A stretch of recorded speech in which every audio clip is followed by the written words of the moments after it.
이번에 이제 채널 A 기자 검언유착 사건 여기에 대해서 이제 언론들 기사를 쫙 봤는데 관련돼서 이제 추미애 장관님과 그다음에 윤석열 총장과 갈등 막 이렇게 나온 거예요. 네. 근데 제가 어떤 그 시사인인가요? 거기서 이제 그 어떤 분의 인터뷰 김용민 의원님이었던 것 같아요. 인터뷰의 기사를 읽었는데 이건 갈등이 아니라 항명이다. 막 이런 말씀하시는데 생각해보니까 맞는 것 같은 거예요. 이 언론에서는 갈등 막 무슨 뭐 그 김용민이 그렇게 얘기하기 한 달 전에 제가 이게 항명이지 왜 갈등이냐라고 얘기했는데 제가 얘기한 건 안 들어주시고 뺏긴 건가요? 원조는 여기. 그치, 원조는 여기. 그래서 좀 언론 프레임이 자꾸 그런 식으로 이제 몰고 가는데 거기에 대해서도 좀 얘기를 해주세요. 그래서 이제 검언유착의 심각성을 말씀드리는 건데 보세요. 지금 한모라는 검사가 압수수색이 집행되는 과정에서 무슨 뭐 지가 맞았네 어쩌네 하고 지금 또 시끄럽게 하잖아요. 그걸 여러분 한번 그 조국 장관이나 저 같은 사람이 압수수색을 하러 왔는데 전화기 들고 막 이렇게 하면서 막 앉으려고 그러고 하면은 지금 언론이 어떻게 보도를 했을까 한번 생각해 보십시오. 그려지시지 않아요? 막 오만한 법대를 나왔다고 해서 법을 악용하는 뭐 이런 식으로 나오지 않겠어요. 온갖 나쁜 단어 다 썼겠지. 근데 이 친구는 검사예요, 검사. 검사가 와가지고 압수수색을 하는데 그렇게 몸싸움을 하고 막 온갖 지금 정치적인 수사를 동원해서 하는 거예요. 그거를 보도하는 거 보세요. 그러니까 그것만 봐도 이 언론이 검찰과 공생하고 이 먹이사슬로 연계됐던 악어와 악어새 같은 역사가 되게 긴 거예요. 그러니까 엊그제 제가 우리 무슨 국회 출입 기자들이 뭐 밥을 한번 꼭 같이 먹었으면 좋겠다 해가지고 뭐 국수를 먹으면서 얘기한 적이 있었는데 요새 이제 무슨 기레기, 기덕이 막 이렇게 하면서 그 기자들을 비하하는 단어가 너무 일반화되다 보니까 예전에 얘기했던 그걸 잊어버리고 있어 기자들도 모르더라고요. 옛날에는 기자들이 한심하게 보이고 미우면 뭐라고 얘기했는지 아세요? 뭐라고 했어요? 그 사람들한테 그렇게 질문을 해. 정자와 기자의 공통점이 뭔지 아느냐? 정자와 기자? 뭐지? 그러게 정자? 그래가지고 이제 답이 뭐냐면 이 사람들 확률이 10억분의 1이라는 거다. 그랬었어요. 근데 그게 이제 그 옛날에 이제 정말 썩은 개그죠. 근데 그 10억분의 1이라는 거는 그래도 사람이 될 확률이 있잖아요. 있기는 있네요. 10억분의 1이긴 하지만. 그러니까 이제 기자들도 그 얘기를 들으면서 웃더라고. 그래도 그거는 그게 더 심한 거 아니에요? 막 저한테 그러길래 그거는 사람들 확률이 좀 그래도 있는 거 아니냐.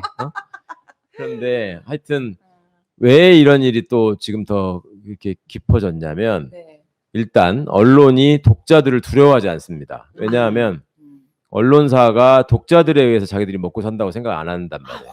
광고에서 그렇죠. 언론사는 광고에 의해서 유지되잖아요.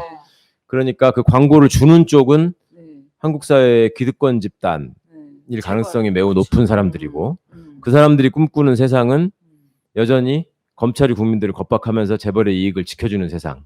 그걸 원하는 거죠. 그분들은. 그러니까 그런 무슨 경제신문 타이틀을 달고 있는 신문일수록 더 심하고 그렇죠. 예전부터 있었던 이제 뭐 조중동을 비롯한 그 수구 언론이 이제 되게 심한데 그런 배경이 하나가 있고 또 하나는 국정농단 사태가 가져온 부작용이 하나가 있어요. 그러니까 그때 국민들이 국정농단이라는 상황 자체가 너무 기가 막히고 한심하니까 그리고 검찰이 이제 그런 사실관계들을 하나하나씩 밝혀내는 과정들이 당시 특검법에 의해서 매일매일 국민들한테 브리핑을 하도록 돼 있었단 말이에요. 그러니까 이제 그때 검찰 수사 과정이 중계되는 것에 대해서 되게 익숙해져 있어요. 그리고 그때 지금 말하자면 검언유착의 주역이 돼 있는 기자들과 검사들이 그때 그 검사와 그 기자들이에요. 그때 함께 주고받고 하면서 소위 특종들을 생산해내고 그러니까 지금 한동훈 검사라는 친구가 검사들 사이에서 불리우는 별명이 뭔지 아세요? 뭐세요? 별명이 편집국장이야, 걔가. 웬일이야? 그러니까 이제 뭔가 이렇게 방향을 정하고 거기다 이렇게 기사를 배치하고 편집하는 일을 한동훈이가 너무 잘하는 거예요. 언론사에다가 이거 던져주고 이쪽에다 저거 하고 뭐 이렇게 해서 밀고 당기고도 잘하고. 그런데 그 편집국장 한동훈이 맹활약했던 때가 국정농단 수사예요. 그럼 이제 기자들은 그 과정에서 옛날 기사 한번 찾아보시면 한동훈 검사를 찬양하는 기사들이 많아요. 뭐 머리가 좋고 엘리트고 재벌의 저승사자고 심지어 뭐 저승사자. 옷을 너무 잘 입고 뭐야? 막 그런 것까지 있어요. 찾아보시면. 그런데 그때 이제 그건 뭐냐면 또 당시에 그 발표했던 대변인 그분 변호사인데 뭐 코트가 너무 어울린다 하면서 이제 코트들 쫙 있는 사진 그거 보셨을 거예요. 박근혜 대통령 예전에 외국 갔을 때 그렇죠. 무지개색 옷 네네네. 칭찬하는 네. 느낌인데 약간 유치해. 소위 이제 그 기자들 사이에 쓰는 용어로 그 빨아준다고 할 때 맞아. 그 쓰는 방법들이 그 사람을 막 뭐 형광등 100만 개 아우라 이런 거 하잖아요. 오랜만이다 형광등. 그런데 그 사람들을 그런 식으로 띄웠던 거를 생각해 보세요. 왜 그렇게 했겠냐고. 그 사람들이 그만큼 자기한테 도움을 줬기 때문에 그랬을 거 아니에요. 그러니까 그 말 자체는 이게 둘이 너무 친근하고 공생관계가 된 거예요. 근데 이 사람들이 그대로 검찰의 상층부와 수뇌부로 옮겨가고 기자들은 기자들대로 이대로 따라간 거예요. 그러면서 이제 또 얘들이 내세우는 게 우리가 권력에 대해서 또 수사를 한다. 살아있는 권력을 수사한다. 이렇게 이제 국민들을 현혹시키고 있어요. 상당수의 국민이 또 그거에 빠져 있는 사람들이 많아요. 있어 또. 네. 뭐 백색 소음을 비롯해서 여러 사람들이 그런 것들에 빠져 있는데 이게 착각하시지 말아야 되는 게 검사가 지켜야 되는, 그러니까 검찰이 지켜야 되는 이익이 무엇인지를 한번 놓고 생각해 보시면 됩니다. 과거에 우리가 정치 검찰이라고 왜 비판을 했습니까?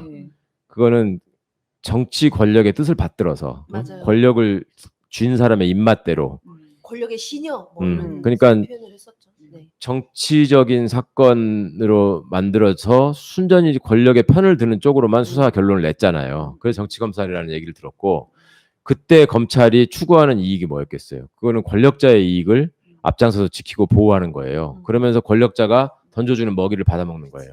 그게 얘들 입장에서는 권력자와 가장 가까운 곳에서 가장 큰 힘을 발휘하는 방법이었어요. 네네. 그런데 민주정부가 들어서면 권력을 너희들한테 권력을 지키고 보호해달라고 하지 않겠다. 권력도 잘못한 게 있으면 수사해라. 이게 대통령 말씀이잖아요. 네. 그러니까 검찰이 지켜야 하는 이익이 이제 권력의 이익하고 달라진 거야. 그렇죠? 그럼 뭔가 얘들은 또 어딘가에서 이익을 확보하고 지켜야 돼요. 그러면 권력자인 대통령이 자기의 권력의 일부를 내려놓으면서 권력의 이익을 너희는 더이는 지킬 필요가 없다라고 얘기를 하는 건 뭐 어떤 이익을 지키라고 검찰한테 임무를 줬겠습니까? 그거는 행정부의 수반으로서 국가원수로서 너네는 이제 시민의 이익을 지켜라. 그렇죠.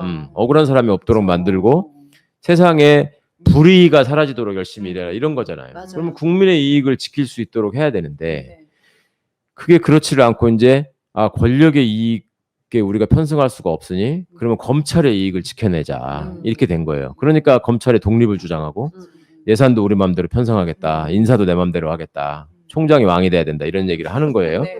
그러면서 보세요. 과거에 권력의 이익을 지키려다가 실패했던 대표적인 사건이 국정농단 사건이에요. 그렇죠. 검찰이 처음부터 무슨 최순실 수사하고 했던 거 아니에요. 처음에 정인의 문건 이런 것도 아무 문제 없다 그랬잖아요. 네, 네. 네. 그래놓고 나서 나중에 이제 시민들이 들고 일어나니까 쥐들이 뭐 자기가 잘못해놓고 막 자기가 수사해.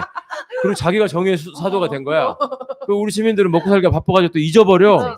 옛날 걔가 걔인데 얘는 착한 걔고 쟤는 악한 걔고 막 이렇게 헷갈린 거야. 같은 검찰인데. 같은 건데. 그리고 이제 기자들은 그 와중에 또 이제 얘들이 주는 그 먹이를 받아 먹으면서 특종을 양산하고 그러면서 이제 기자들도 신이 나고 내가 글 쓰는 걸로 그 정권을 무너뜨리고 있다 내가 뭐 이런 쾌감을 느낀 거죠 나름. 그런 게 이제 이 사람들 머릿속에 깊이 박혀 있었고 이게 이제 이번 촛불혁명으로 탄생된 민주정부 문재인 정부에서 지켜야 되는 검찰의 이익은 시민의 이익인데 그러면은 검찰이 과거에서 벗어나서 시민의 이익을 위해서 활동하고 있는가 이걸 바라보고 그거를 비판하고 검증해야 되는 게 언론의 역할이에요. 그렇죠. 근데 언론도 옛날에 권력 주변에서 받아먹던 습성이 있다 보니까 여전히 검찰은 과거처럼 권력과 가까운 집단이고 그런데도 불구하고 검찰이 권력을 향해서 싸우고 있다.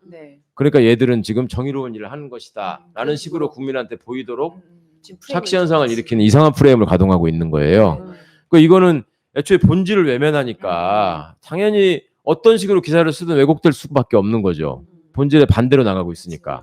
그런데 그 사람이 그 사람이기 때문에 그 사람들끼리는 이해관계가 일치해서 계속 한 방향으로 가는 건데 국민들은 야 국정농단 때는 저 검찰이랑 잘한다 그러더니 왜 이번 정부에 왜 사람들을 수사하니까 또 왜 못하게 이렇게 간단하게 생각하시는 분들이 있어요. 그러니까 그걸 생각해 보시라고. 네, 그때 네. 검찰이 그걸 하고 싶어서 한 건지 예? 뭘 지키기 위해서 얘들이 원래 움직였던 것인지 네, 그 네. 지금은 무엇을 지키기 위해서 이러고 있는 것인지 한번 생각해 보시라고요. 네, 네. 보이는 것